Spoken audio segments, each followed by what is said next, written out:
Today, Donald Trump's international trade war has entered its next phase with big tariffs going into effect between the U.S. and China actually being enacted on both sides. So this is a statement actually from the Chinese authorities. It said that these new trade regulations imposed by the Trump administration, which amount to a 25% tariff on $34 billion worth of Chinese imports, have, quote, violated WTO rules and launched the largest trade war in economic history to date. We don't know for sure if it will actually be the largest in history, but while that is the Chinese point of view, it also might well end up just being what actually happens.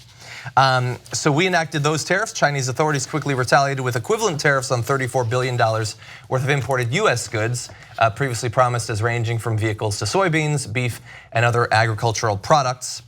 And in particular, China seemed eager to do these tariffs in a way that would affect Trump-supporting states more than others. And so we've been talking about the various promises that have gone back and forth from Chinese and US leadership for a while.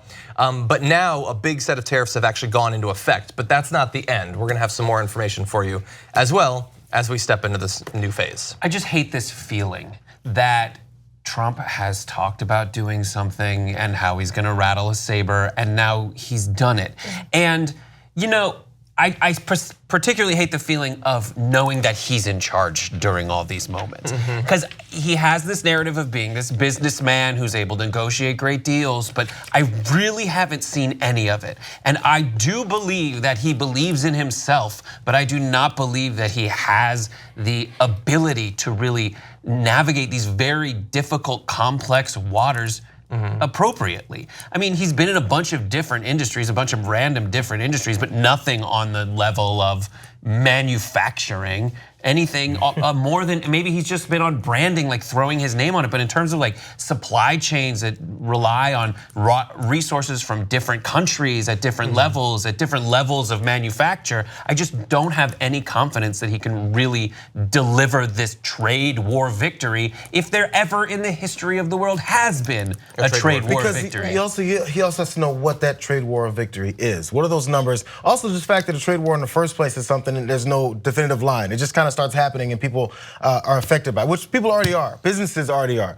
Now, the people in these states that are Trump voting states aren't gonna feel it right away right now, which is a little bit of his buffer. So the thing is, this could get worse because now he's gonna promise larger ones. And then so when the retaliatory tariffs come back to us, then he's gonna double down again because it's not enough yet. They haven't kowtowed to his demands yet. So once that happens, then he thinks he's winning something.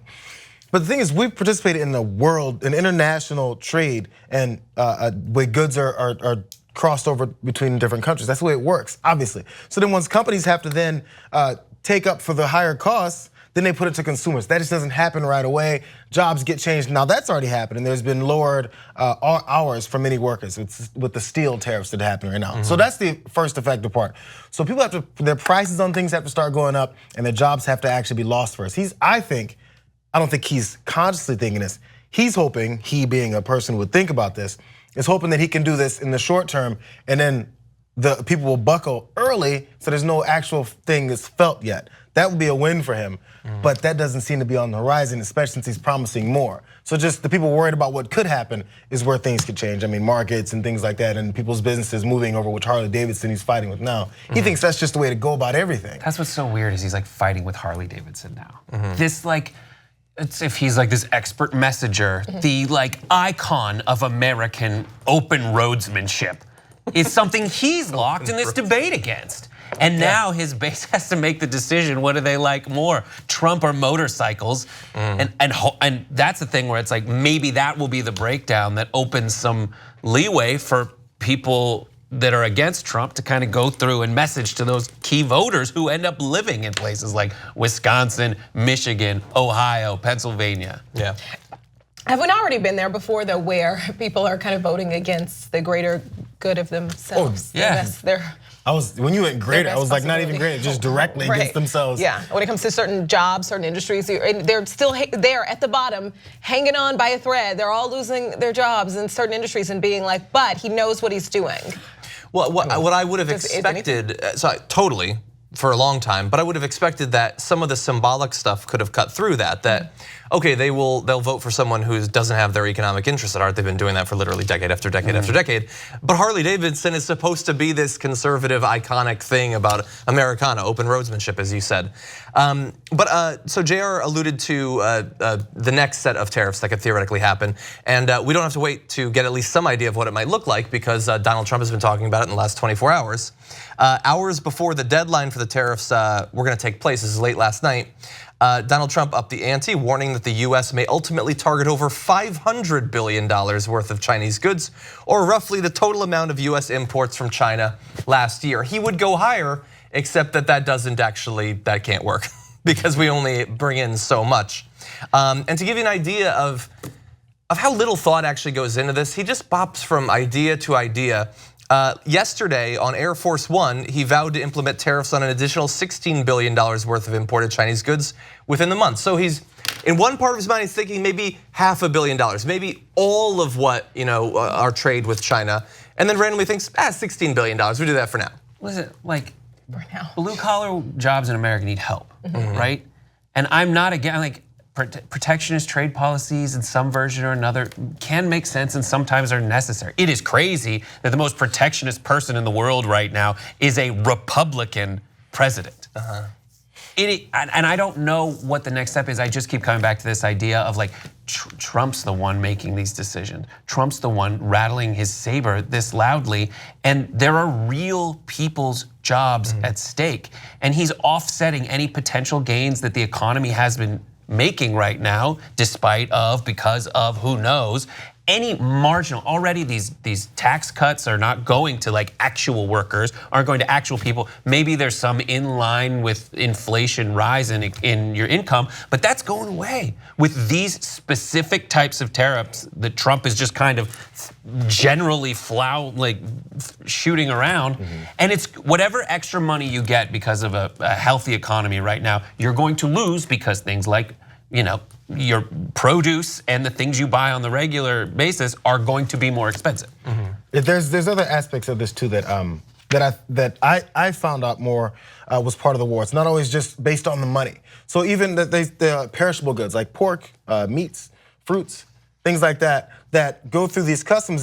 These other countries can also delay them, keep them in their ports longer, and then they rot. I mean, that's the thought of, oh man, the company's losing those goods. But you know what? That's those are goods, and how many people in the world itself need these things? I mean, just perishable goods where you eat, and we're just letting it rot because of one guy's ego and his desire to want to be the head honcho and biggest badass of the world. That's all he's thinking about. Yeah. But then in the meantime, food and products like that just rot at ports because of the retaliatory nature of these things. Coming from states that overwhelmingly support Donald Trump too, which is fascinating to me. And then you have Republican congressmen coming out against this because it affects the people in their area. But you almost knew this was happening. So is it too late to be like, okay, I'm against this?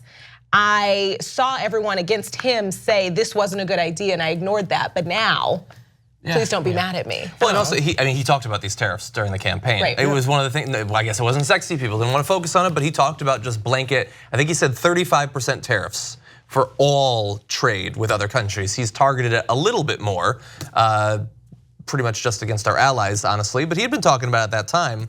And for the moderates who might be watching, or if there's some Trump supporters who might be watching, you might think that we're reading this wrong, the numbers. It'll work out in the end, they'll give up, they'll surrender, and the deals will end up being better. Hey, maybe that might work.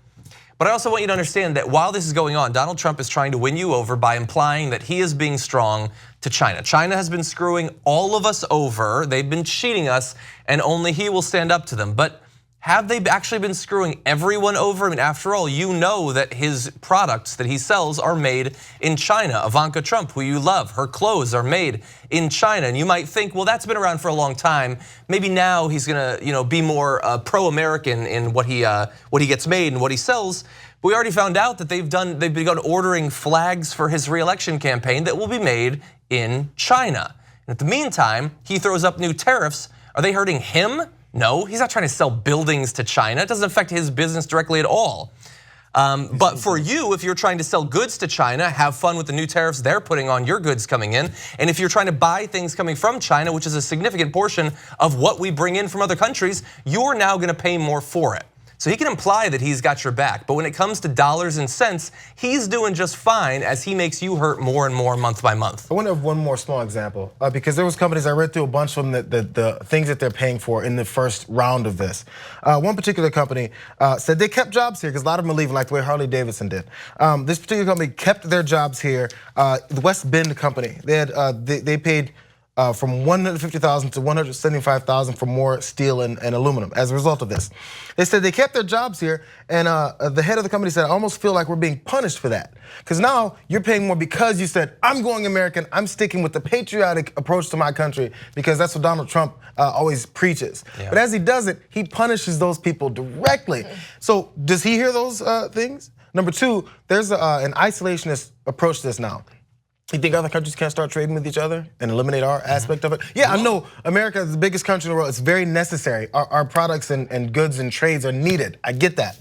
But after you've ruffled all of this and thrown everything up in the air, there's gonna be new partnerships that have been forged. Yep. And how hard is that to undo after you've made your point? No one knows this better than China, who went into like isolation for 100 years and are coming out being like, all right, we're ready to play. And maybe they're not so afraid to go a little bit further that way. And that's the other thing, is like China has been judging Trump based on his actions recently. And he said he's this expert negotiator. He goes over to Pyongyang and they sign a treaty and then nothing happens except like the building of nuclear facilities even bigger afterwards. And there's that, plus like, what does China have to wait, 2 years? Maybe something else will change, you know? And they have total control of every facet of the economy, top to bottom, and they can do in a way that Trump doesn't. And they have a multi-decade plan that, for us, this is live or die. This is Trump either potentially doubling how long he's in office, but changing his term limit by 100%. But for the current, Xi Jinping, it's just like, it's another 24 months. We'll see. 2 easy ways to follow the Young Turks. One is hit the subscribe button down below. Then you're a TYT subscriber. And second is ring the bell. And when you do that on YouTube, you're notified of our videos.